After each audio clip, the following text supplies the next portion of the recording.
ada. Jadi tidak ada kontradiktif antara akal dengan wahyu. Akal dengan wahyu apa bedanya? Akal mencari, sedangkan wahyu menerima. Filosof itu mencari. Sokrates, Aristoteles, Demokritos, Thales. Sedangkan Hercules, Pak Ustadz, dia bukan. Hercules bukan filosof. Hercules itu mitos dari Yunani. Bapaknya lagi sibuk ngurus slot sekarang. Namanya Zeus. Zeus dewa besar dari Yunani. Dewa punya anak, namanya Hercules. Zeus di atas, untuk mengamankan dunia dikirimkanlah anaknya, namanya Hercules. Zeus di atas bersama dewa-dewa untuk mengamankan dunia, diutus anaknya. Cerita anak punya Tuhan itu dari Yunani, mitos. Kirimlah anaknya. Hercules punya ayah namanya Zeus. Zeus punya anak namanya Hercules. Kok itu? Ya itu saya balik-balik. Emak Hercules mati, Zeus kawin lagi. Maka Hercules punya ibu tiri. Ibu tiri Hercules itu setan. Emak tirinya itu. Itulah maka selalu digambarkan setan itu perempuan. Makanya selalu kita dengar ada istilah nenek sihir, mak lampir, nyi blorong, sundel bolong, suster ngesot. Rata-rata setan itu perempuan. Cobalah cari setan laki-laki. Ada, cuman nggak banyak. Genderuwo, vampir, banyak juga yang hafal setan. Kenapa dari cerita Tuhan kita ke setan? Karena memang selalu ada baik dan tak baik. Nah, setelah kita hadirin hadirat, insya Allah semuanya dimuliakan Allah Subhanahu wa Ta'ala. Amin ya rabbal alamin. Ada seorang suami istri tinggal di dalam hutan. Lalu kemudian istrinya mengandung. Lahirlah seorang anak. Malang tak dapat ditolak, untung tak dapat diraih. Ajal sampai usia oleh gorila.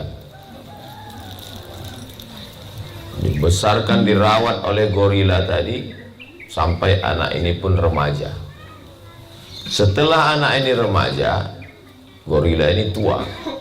Lalu kemudian gorila monyet besar ini pun mati. Lalu anak muda ini menangisi orang tuanya. Dia tak kenal ayahnya, dia tak kenal ibunya. Yang tahu dia gorila inilah yang membesarkan dia. Lama dia duduk di samping jenazah gorila itu. Dia berpikir gorila ini awalnya hidup, lalu kemudian jantungnya berdegup, berdetak, berhenti dan mati. Kalau begitu gorila ini ada yang menghidupkannya. Gak mungkin dia hidup sendirian. Pasti ada yang menghidupkannya, pasti ada yang mengasihinya nyawa. Kalau begitu dia tarik kesimpulan ada Tuhan. Kisah ini ditulis oleh seorang filosof muslim namanya Ibnu Tufail. Nama kisah ini judulnya Hay bin Yaqzan. Anak yang dibesarkan gorila itu namanya Hay. Nama bapaknya Jaga, Yaqzan terjaga. Hay bin Yaqzan, hidup anak jaga. Kisah itu ditulis di buku diktat bacaan di Fakultas Usuluddin Universitas Al-Azhar. Saya mendapatkan buku itu. Kisah yang ditulis oleh filosof Ibnu Tufail itu sampai ke Eropa, dibaca oleh orang Eropa. Dari situlah orang itu dapat inspirasi menulis cerita Tarzan. Sebetulnya kisah Tarzan itu adalah kisah tauhid, bahwa orang tidak punya ayah, tidak punya ibu, tidak punya guru, tapi kalau dia gunakan akalnya, dia akan bertuhan, menemukan Tuhan. Tanpa nabi, tanpa ayah, tanpa ibu, tanpa guru. Yang penting pakai akal. Lalu kenapa banyak orang sekarang punya akal tapi tidak bertuhan? Waktu Tuhan bagi-bagi otak, dia nggak hadir. Dia absen hari itu. Seandainya dia punya otak, dan otaknya itu berfungsi. Karena kalau cerita punya otak, ayam dibuka kepalanya ada otaknya, kambing dibuka kepalanya ada otaknya. Ustaz kok tahu? Saya sering makan otak kambing. Kalau ada acara kan dikasih otak-otak, apalagi di Palembang. Orang kalau di mana-mana kalau nanya, Pak ada ayam, Pak ada ikan. Kalau di Palembang enggak, Pak ada otak. Jual otak-otak.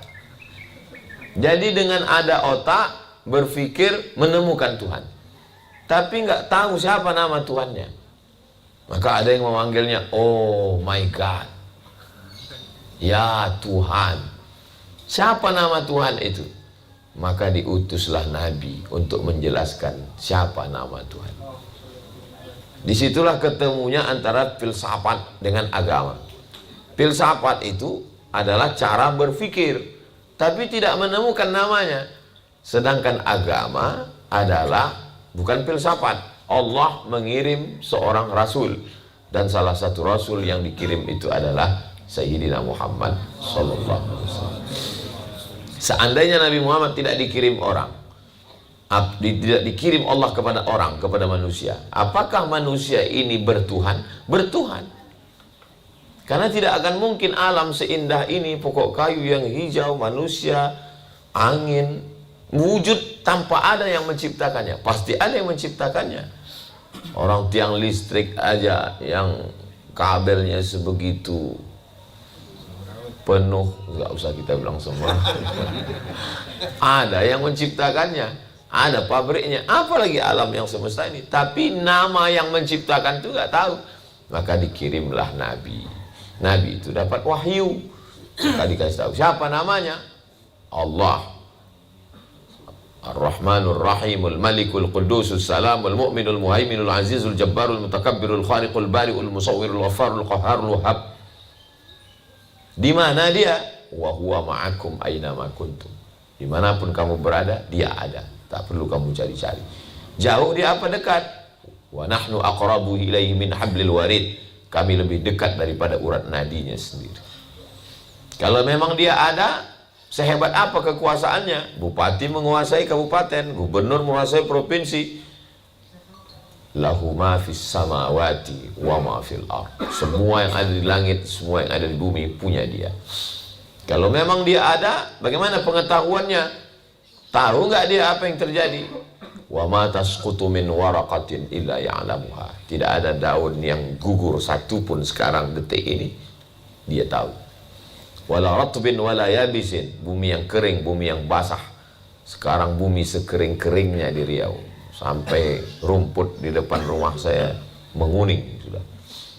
Bunga-bunga mangga mati, tak jadi berputih berbuah. Tapi di Kucing Sarawak hujan lebat. Allah Maha tahu. Bagaimana tugas kerja Allah itu? Tu'izzu man tasha wa tuzillu man tasha. Siapa yang mau dinaikkannya ke atas, siapa yang mau diturunkannya ke bawah. Itu kerja Allah. Allah menaikkan orang, Allah menurunkan Allah. Siapa yang sedang dinaikkan Allah? Saya sedang dinaikkan di atas kursi. Nanti tak lama lagi akan turun ke bawah. Kenapa? Menunggu sarapan siang. Itu kerja Allah SWT. Allah ada. Jadi tidak ada kontradiktif antara akal dengan wahyu. Akal dengan wahyu apa bedanya? Akal mencari, sedangkan wahyu menerima. Filosof itu mencari. Sokrates, Aristoteles, Demokritos, Thales. Sedangkan Hercules, Pak Ustadz, dia bukan. Hercules bukan filosof. Hercules itu mitos dari Yunani. Bapaknya lagi sibuk ngurus slot sekarang. Namanya Zeus. Zeus dewa besar dari Yunani. Dewa punya anak, namanya Hercules. Zeus di atas, untuk mengamankan dunia dikirimkanlah anaknya, namanya Hercules. Zeus di atas bersama dewa-dewa untuk mengamankan dunia, diutus anaknya. Cerita anak punya Tuhan itu dari Yunani, mitos. Kirimlah anaknya. Hercules punya ayah namanya Zeus. Zeus punya anak namanya Hercules. Kok itu? Ya itu saya balik-balik. Emak Hercules mati, Zeus kawin lagi. Maka Hercules punya ibu tiri. Ibu tiri Hercules itu setan. Emak tirinya itu. Itulah maka selalu digambarkan setan itu perempuan.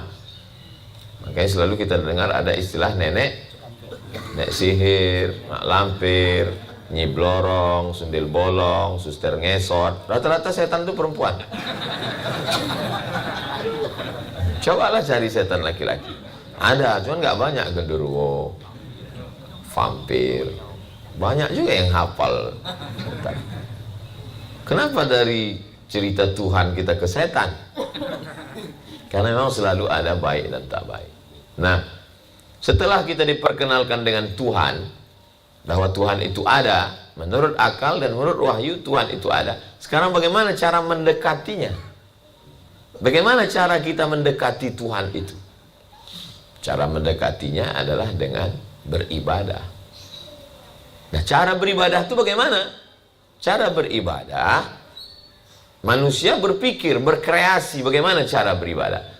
Akhirnya dibuatkanlah patung Tuhan.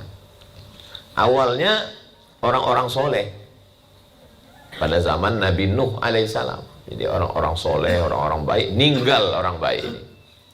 Ketika orang baik ini meninggal, tentu jamaahnya rindu. Aduh, rindu kali kita dengan mereka ya. Sama lah misalnya saya meninggal, terus jamaah ini rindu.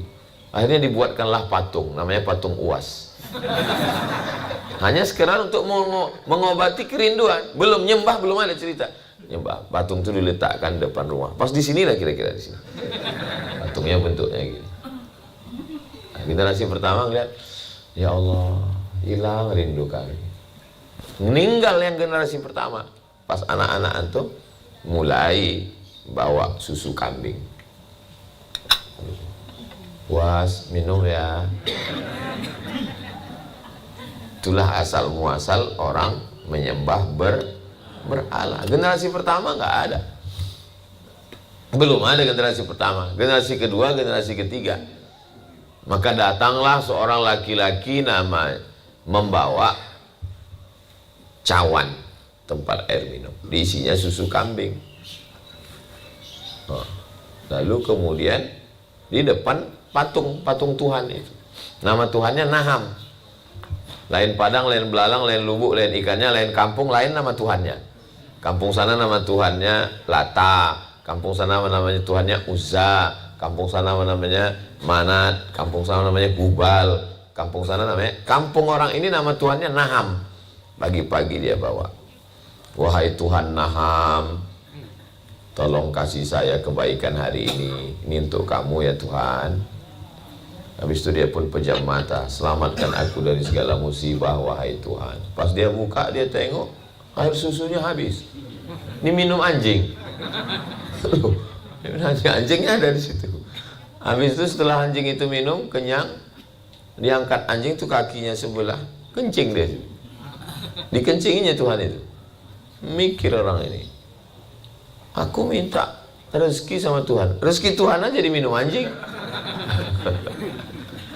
Aku minta supaya dijauhkan bala dari Tuhan, Tuhan aja kena bala, kena kencing. Akhirnya dia mikir, Tuhan apa ini katanya. Akhirnya dia pergi jumpa Nabi Muhammad SAW. Dia termasuk orang yang awal-awal, generasi awal masuk Islam. Datang dia ke Makkah. Dia tidak tinggal di Makkah. Nama kampung dia Bani Ghifar. Itulah dia sahabat Nabi yang masuk Islam, namanya Abu Dzar Al-Ghifari. Ya Rasul, aku masuk Islam. Ternyata Tuhanku yang selama ini palsu. Tuhan KW. Bersahadatlah dia, asyhadu an la ilaha illallah wa asyhadu anna Muhammadan Rasulullah. Nah, cara mendekatinya bukan dengan bawa air susu kambing, kepala kambing. Cara mendekatinya adalah, itulah diajarkan kita, sholat. Sholat itu nggak bisa dibuat-buat. Makanya dalam hadis, man ahdasa, siapa yang buat-buat amal, buat-buat sendiri, malaisa alaihi amruna, yang tidak dikasih wahyu, fahuwa raddun, maka amal itu tertolak, mardud. Misalnya ada di antara kita mau mendekatkan diri kepada Tuhan, rindu sekali kepada Tuhan. Lalu cara mendekatinya, sujud ke tiang listrik ini. Kenapa kau sujud di tiang listrik? Karena dengan menempelkan kening ke tiang listrik, otomatis signalnya langsung ke atas langit melalui tiang listrik. Nggak bisa, itu mengada-ngada. Itu yang disebut dengan man ahdasa, membuat-buat. Atau nanti pas panas terik jam 12 berdiri di halaman menghadap ke langit. Kau lagi ngapain? Aku lagi mendekatkan diri pada Tuhan. Nggak bisa. Ibadah itu nggak bisa dibuat-buat. Ibadah itu mesti mengikut Nabi Muhammad Sallallahu Alaihi Wasallam. Maka tadi kita sholat subuh, mandi dulu, wudhu, cara wudhu pun dikasih tahu, yang dibasuh mana aja. Saya pernah dulu waktu pergi umroh, saya lihat bapak-bapak setiap wudhu sampai ke lutut, hidupannya keran lutut lagi. Kalau sekali dua kali, terusan. Lama-lama saya tanya, kita kan penasaran, kok sampai lutut Pak? Iya, wudhu mesti sampai lutut. Sampai sekarang saya belum ketemu mazhab yang wudhu sampai lutut. itu jadi jahilnya itu sampai ke lutut. Nggak bisa dibuat-buat amal ibadah ini, mesti ada tuntunan. Jadi cara mendekatkan diri kepada Allah itu sudah diajarkan. Salat, zakat, puasa, haji. Nah, inilah yang kami sama Ustadz Qurtubi beserta rombongan akan berangkat pagi. Salah satu ibadah, salat udah, puasa udah, zakat udah. Nah, ini sekarang haji. Loh, Ustadz mana bisa berangkat haji? Haji kecil, namanya umroh.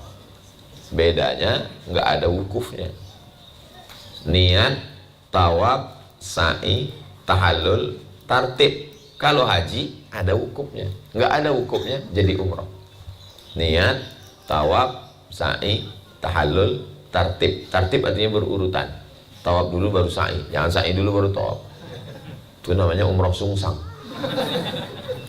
Nah, jadi biasanya dulu orang-orang kalau dia mau pergi itu ngundang, minta maaf sama tetangga, sama kawan. Mohon maaf ya. Tapi zaman sekarang kita susah mau minta maaf. Kadang kita datang orangnya nggak di rumah. Dia datang, kita pula nggak di rumah. Kadang udah ketemu juga nggak ngobrol, sibuk update status. Akhirnya cara yang paling pas dibuatlah ngumpul habis sholat subuh bersama. Kami pun kemarin di Pekanbaru kami buat juga ngumpul momen acara maulid malam sekaligus selamatan mau berangkat. Kenapa orang yang mau berangkat haji umroh itu selalu ngumpul? Minta maaf. Karena nggak bisa minta maaf sama tetangga, minta maafnya di dinding Ka'bah itu nggak bisa. Nangis di pintu Ka'bah, maafkan sama tetanggaku ya Allah, rantangnya hilang. Nggak bisa. Makanya minta maaf dulu sama tetangga. Jadi kalau ada orang kaya, pejabat, pergi haji, pergi umroh, nggak mau tahu sama tetangga, itu hanya sama Allah. Sama tetangga yang minta maaf. Kenapa mesti minta maaf sama tetangga? Karena bisa jadi kita berangkat dan nggak pulang. Makanya dulu rata-rata kalau melepas jamaah haji itu pakai azan. Saya masih ingat dulu waktu melepas saya yang azan. Tapi saya nggak pernah nanya kenapa mesti azan. Belakangan baru saya mikir, rupanya berangkat orang jauh itu sama seperti melepas jenazah. Dalam mazhab Syafi'i, orang lahir ke dunia ini kan diazankan.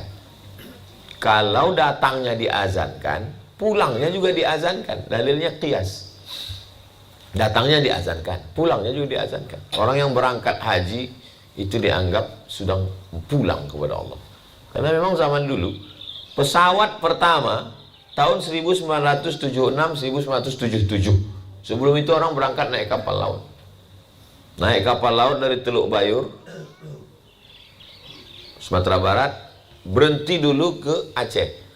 Nanti habis pulau Sumatera, tidak langsung ke India. Ada pulau di atas pulau Sumatera, namanya Pulau Sabang. Disitulah semua jamaah haji berhenti. Jamaah haji yang dari timur, dari wilayah Papua, dari wilayah Sulawesi, dari Ambon, Maluku, semuanya berhenti di Sabang sebelum ke Mekah. Itulah makanya Aceh itu disebut Serambi Mekah. Papa, kenapa Aceh itu disebut Serambi Mekah? Ya karena di sana dijalankan syariat Islam. Ternyata betul juga. Tapi bahwa semua orang sebelum ke Mekah berhenti dulu di Serambinya. Sampai sekarang asrama hajinya itu masih ada. Jadi kalau jalan-jalan ke Aceh, nyebrang ke Pulau Sabang, pergilah ada, tapi udah jadi hutan. Bangunan-bangunan tua. Jamaah haji semua berhenti situ, baru kemudian melanjutkan perjalanan ke India. Dari India lalu kemudian ke Jeddah. Berangkatnya itu sebulan. Berangkat sebulan, di sana sebulan, pulang sebulan. Banyak yang berangkat itu lajang, pulang punya istri. Yang udah punya istri Pak Ustadz, pulang punya istri lagi. Gitulah, karena lama di kapal, kenalan kan. Sempat kenalan, makan, minum, bawa beras, bawa ayam, bawa semua. Akhirnya pulang. Dan banyak pula yang berangkat enggak pulang-pulang, tinggal di Makkah setahun, 2 tahun. Itulah dia jadi Imam Nawawi Al-Bantani, tinggal di Makkah. Itulah dia Syekh Mahfuz At-Tirmasi, Syekh Ahmad Khatib Al-Minkabawi, Kiai Haji Hasyim Asy'ari, Kiai Haji Ahmad Dahlan, Kiai Haji Wahab Hasbullah, Kiai Haji Bisri Sansuri. Itu nggak pulang, berangkat ke sana terus belajar. Karena di tiap tiang-tiang Masjidil Haram itu ada syekhnya. Di tiang ini belajar kitab ini. Itu makanya orang dulu nggak ada nyebut S1, S2, S3. Itu kemarin di Makkah 5 tahun, si Anu kemarin di Makkah 7 tahun, si Anu kemarin di Makkah 10 tahun. Kenapa selalu yang disebut itu tahunnya? Karena semakin lama dia di sana, semakin banyak khatam kitab. Karena menghatamkan kitab, khatam Sahih Bukhari 2 tahun, khatam Sahih Muslim, khatam Sunan Ibnu Majah, khatam Sunan, khatam kitab ini, khatam. Begitu dulu sistemnya. Kalau sekarang Syekh Anu kemarin kuliah 14 tahun, DO. Karena sekarang nggak pakai sistem itu lagi. Sekarang udah pakai sistem SKS. Makin cepat, makin baik selesai. Apalagi sekarang ada peraturan nggak perlu lagi nulis skripsi segala macam. Kampus harus cepat. Kalau zaman dulu kalau terlambat, kampus mahasiswanya dimarahi. Kenapa lambat? Kalau sekarang kalau ada lambat yang dimarahi rektornya. Cepat selesaikan, tamatkan. Tapi ini bodoh Pak, tamatkan aja. Akhirnya lahirlah sarjana bodoh yang akan menghancurkan negeri. Insya Allah Allah selamatkan Indonesia ini. Jadi Allah Subhanahu wa Ta'ala cara mendekatinya dengan sholat udah, dengan zakat udah, dengan puasa udah, dengan haji. Mudah-mudahan kita tanamkan niat, Allah bukakan pintu rezeki, kita bisa melaksanakan haji. Nah, umroh ini adalah salah satu cara mendekatkan diri kepada Allah.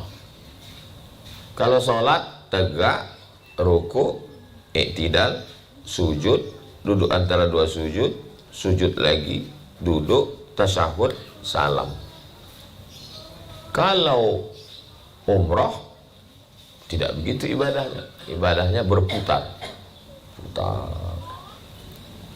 Ternyata matahari di tengah, lalu bumi berputar mengelilingi. Putarnya tidak ke kanan, tapi berputar seperti putaran orang tawaf. Malaikat-malaikat juga begitu. Di tengahnya namanya Al-Baitul Ma'mur, malaikat berkeliling. Jadi ada 3 di dunia ini yang bentuk ibadahnya sama, di tempat yang berbeda, dengan makhluk yang berbeda. Malaikat mengelilingi Al-Baitul Ma'mur, lalu kemudian planet-planet Neptunus, Merkurius, Pluto, Mars mengelilingi matahari, dan manusia mengelilingi Ka'bah. Inilah ibadah yang tidak bisa dilakukan di Tangsel. Kalau sholat bisa, kalau puasa bisa, tapi mengelilingi nggak bisa. Misalnya habis selesai ini lalu kita ngelilingi tiang listrik ini, subhanallah walhamdulillah wala, langsung kita ditangkap penistaan agama. Nggak bisa. Nah, ini ibadah ini hanya bisa di sana. Nah, maka panjang umur, sehat badan, Allah berikan rezeki, kita bisa mengelilingi Ka'bah insyaallah. Dan 3 makhluk ini ucapannya sama. Malaikat yang di Baitul Ma'mur itu juga ucapannya sama, subhanallah walhamdulillah wala ilaha illallah wallahu akbar subhanallah. Waktu Allah mau menciptakan manusia, apa kata Allah? Apa kata malaikat? Ataj'alu fiha man yufsidu fiha wa yasfikud dima wa nahnu nusabbihu bihamdika. Kami bertasbih Jadi pekerjaan malaikat itu tupoksi, tugas pokok dan fungsi malaikat bertasbih. Makanya kalau ada orang yang bertasbih, amalannya sama dengan amalan malaikat. Jadi kalau ada orang hibur, subhanallah, subhanallah, subhanallah, apa kata malaikat? Loh, kok amalan kita sama ya? Padahal kau diciptakan dari tanah, hitam, busuk, bau, rendah. Aku diciptakan dari cahaya, tinggi, tapi amalan kita sama. Orang yang beramal tasbih, amalannya seperti malaikat, maka dia bisa selevel dengan malaikat, bahkan lebih tinggi daripada malaikat. Siapa dia? Adam alaihissalam. Itulah mengapa amalan kita bertasbih. Subhana rabbiyal azim wa bihamdi, subhana rabbiyal a'la wa bihamdi, subhanallah. Tadi pas saya datang, yang saya dengar dari sini adalah tasbih. Subhanallah. Waktu kita maulid, subhanallah walhamdulillah wa la ilaha illallah wallahu akbar. Allah ketika akan cerita Isra Mi'raj, amal yang paling tinggi Isra Mi'raj diawali dengan subhanalladzi asra bi'abdihi lailan. Satu makhluk ditelan oleh ikan dalam 3 kegelapan, gelap malam, gelap perut ikan, gelap dalam lautan, yang mengeluarkan dia adalah tasbih. La ilaha illa anta subhanaka inni kuntu minaz zalimin. Nabi Yunus alaihissalam. Jadi Allah Subhanahu wa taala mengajarkan kita bagaimana cara beribadah kepada Dia. Cara beribadahnya berputar, ucapannya subhanallah. Oh, jadi 7 putaran itu ucapannya subhanallah Pak Ustaz. Iya. Saya nggak mau berangkat, nggak mau ke Makkah itu Pak Ustaz bukan karena nggak ada duit, terus karena nggak hafal doa putaran 1, putaran 2, putaran 3. Enggak wajib. Putaran 1 itu dibaca hanya supaya jangan sampai bingung. Orang kalau nggak ngitung kan bingung. Maksudnya putaran berapa? Aku juga nggak tahu. Sama-sama bingung kan. Nah, itu maka dibuat putaran 1, putaran 2. Aslinya nggak ada pakai itu. Jadi bagi yang nggak bisa ngelihat buku, yang nggak, udah subhanallah walhamdulillah wa la ilaha illallah wallahu akbar, subhanallah walhamdulillah. Malaikat bertasbih. Orang yang ada di samping Ka'bah juga bertasbih. Nah, bagaimana dengan planet-planet? Ada seorang pakar astronomi, pakar ilmu langit. Namanya Profesor Zaglul Naggar. Tulis saja di Google tuh Zaglul Naggar. ZAGLULNAGGAR. Pusatnya di Inggris, di London. Dia menulis satu buku judulnya Tasbihul Kainat. Setelah diteliti, rupanya alam semesta ini bertasbih. Binatang-binatang bertasbih, pokok kayu bertasbih. Pokok kayu bertasbih. Itulah kenapa pokok kayu ditanamkan di atas kubur. Karena pokok kayu bertasbih, tasbihnya sampai ke bawah. Itu maka Nabi membelah pelepah kurma. Waktu dibelah pelepah kurma, ditusukkan Nabi. Kata Nabi, selama pelepah kurma ini basah, pelepah kurma itu bertasbih. Tasbihnya sampai untuk orang yang meninggal. Somad itu ngomongnya nggak betul. Mana ada nanam tanaman di atas kubur? Kami kemarin di Baki nggak ada tanaman. Ya mati. Orang tanahnya tandus. Di tempat kita ditusukkan hidup. Tusukkan apa aja hidup. Subur ini. Apa aja ditanam hidup. Koruptor ditanam hidup. Saking subur. Luar biasa. Ninggal 1 tumbuh 5. Biasa. Untuk itu boleh dipotong. Nah, jadi Allah Subhanahu wa taala menciptakan makhluk itu bertasbih. Tasbihul kainat. Alam semesta bertasbih. Ikan-ikan Pak Ustaz bertasbih. Ikan-ikan itu kalau antum lihat pergi ke rumah orang kaya, akuariumnya besar. Ikan itu gini, itu bertasbih semua ikan. Saya nggak percaya Pak Ustaz. Yang ngomong bukan saya, hadis Nabi. Yastaghfir lahu man fis samawati wal ard. Orang yang mengajarkan kebaikan, maka semua makhluk memintakan ampun kepada Allah untuk dia. Hatta namlatu fi juhriha. Semut-semut dalam lubang kayu bertasbih, mintakan ampun. Apa kata semut dalam lubang kayu? Ampunkan Abdul Somad, ampunkan Abdul Somad, ampunkan Abdul Somad, ampunkan Abdul Somad. Hatta namlatu fi juhriha, semut-semut dalam lubang kayu, wal hutu fil bahri, dan ikan dalam air. Ikan semua yang dalam air itu bertasbih dan memintakan ampun untuk orang yang mengajarkan kebaikan. Kamu boleh orang kaya, kamu boleh punya akuarium besar, tapi ikanmu memintakan ampun untuk saya. Nggak ada ikan itu, ampunkan yang punya rumah ya Allah, nggak ada. Padahal yang punya rumah itu beli akuariumnya, beli peletnya, beli ininya, sibuk dia beli makannya ulat Jerman. Duit habis anggaran untuk 1 ekor ikan 5 juta, sedekah 2.000. Dan ikannya itu bertasbih kepada Allah Subhanahu wa ta'ala. Begitulah Allah menciptakan makhluk. Makanya amal kita selama di samping Ka'bah itu tasbih subhanallah walhamdulillah wala ilaha illallah wallahu akbar 7 putaran.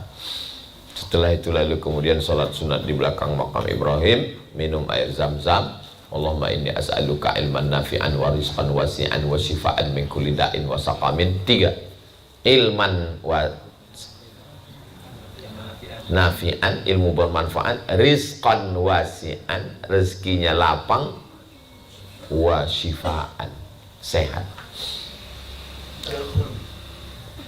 Ilmu banyak, duit nggak ada, nggak lengkap. Ilmu banyak, duit banyak, badan sakit, nggak lengkap. 3. Ilmu banyak, duit banyak, badan sehat, sempurnalah hidup. Untuk apa ilmu banyak, duit banyak kalau nggak punya istri? Loh.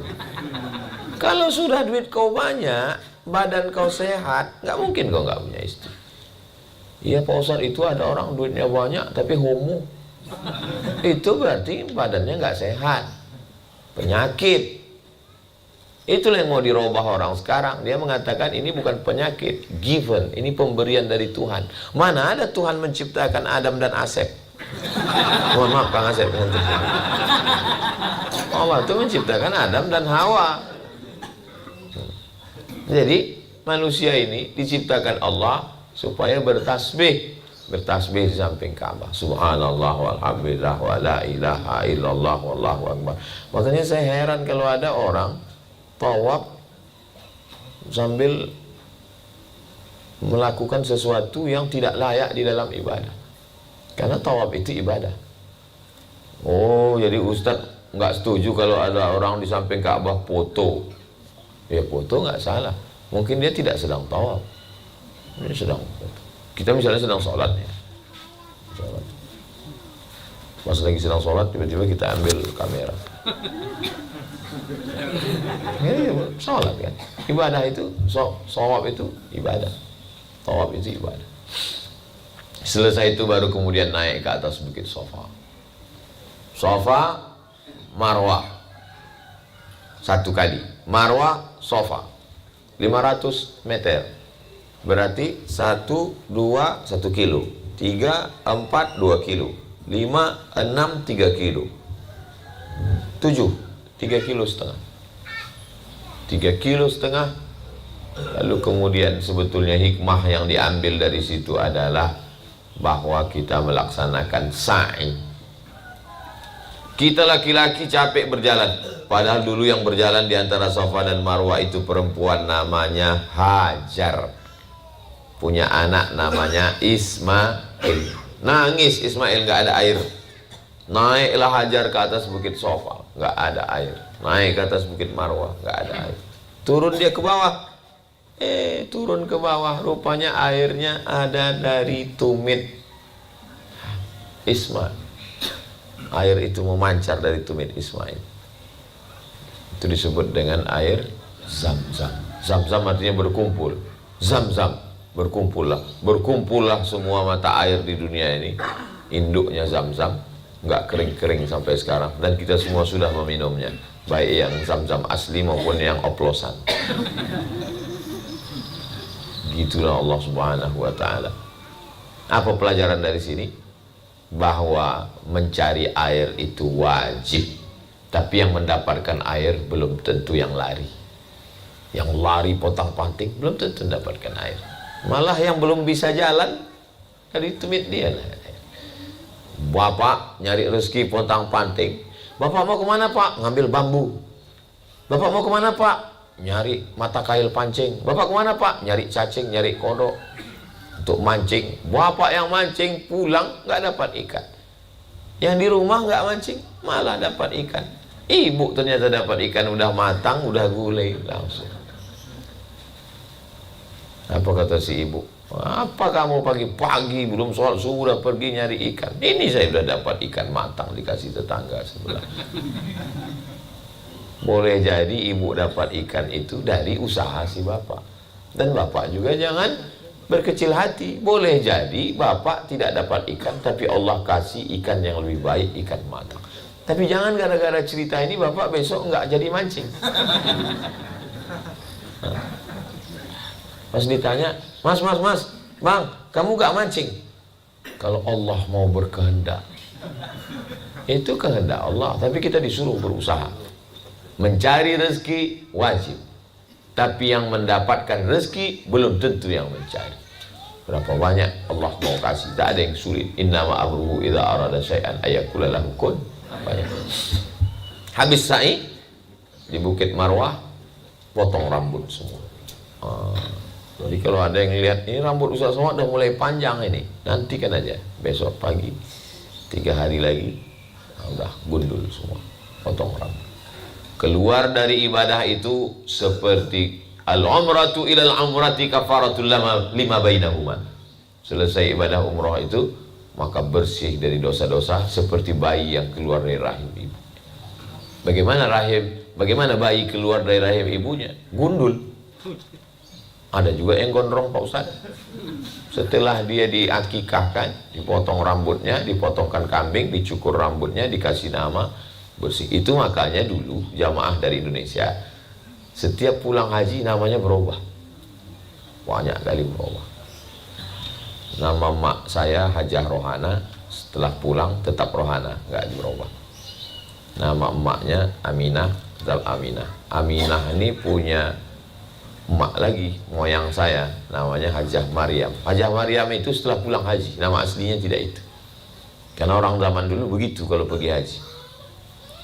Potong rambut, sedekah, ganti nama.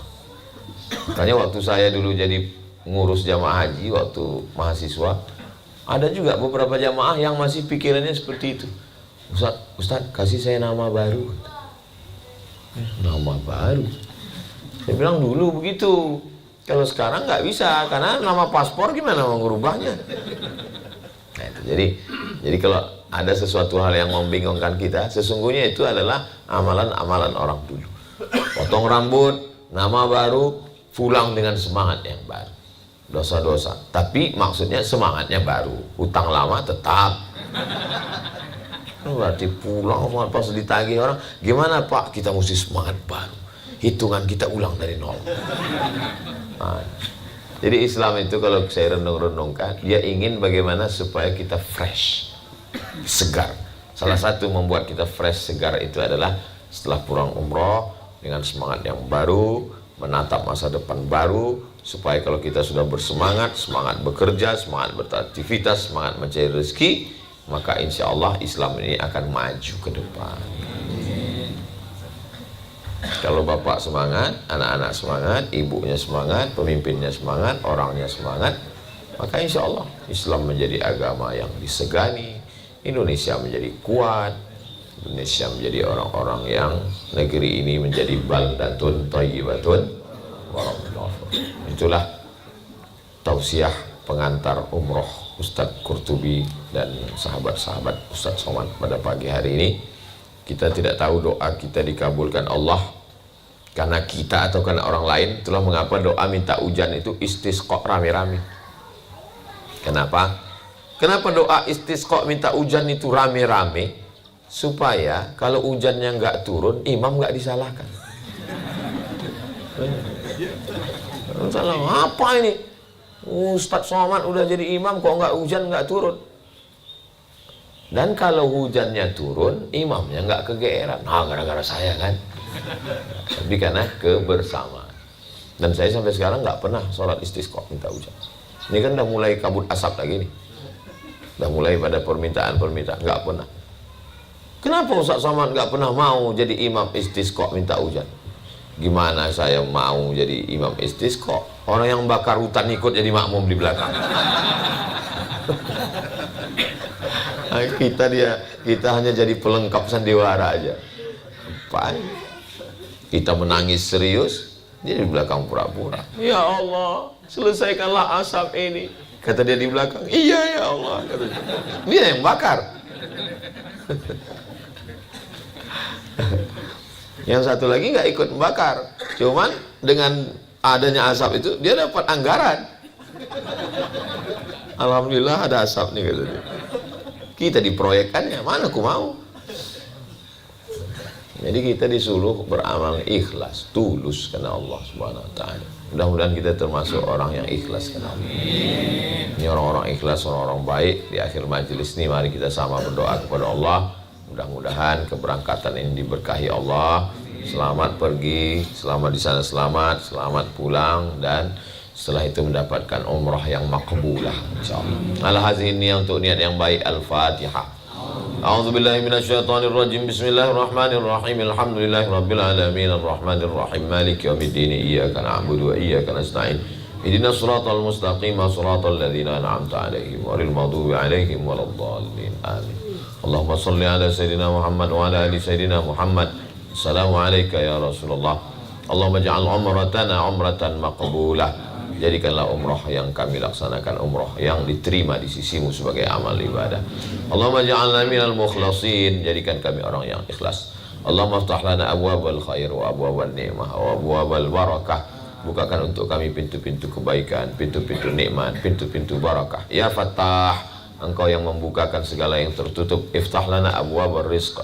Bukakan untuk kami pintu rezeki supaya kami bisa berhaji dan berumrah ke Baitullah. Rabbana ja'alna muqimas salah. Jadikan kami orang yang menegakkan salat. Wa min dzurriyyatina, sampai kepada anak cucu keturunan kami. Bismillahirrahmanirrahim. Alhamdulillahirabbil alamin arrahmanir rahim maliki yaumiddin iyyaka na'budu wa iyyaka nasta'in ihdinas siratal mustaqim siratal ladzina an'amta 'alaihim ghairil maghdubi 'alaihim waladdallin. Amin. Allahumma awsil sawaba ma qara'nahu min suratil Fatihah.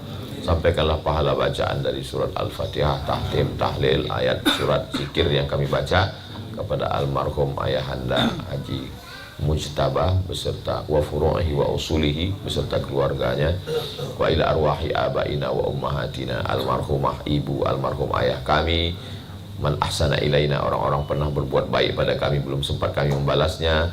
Allahumma ja'al kuburahum rawdatan min riyadil jinan. Jadikan kuburnya salah satu dari taman surga. La taj'al kuburahum hufratan min hufarin niran. Jangan jadikan kuburnya salah satu dari lubang neraka. Allahumma khtim lana bi husnil khatimah. Tutup umur kami dengan husnul khatimah. Wa la takhtim alaina bi su'il khatimah.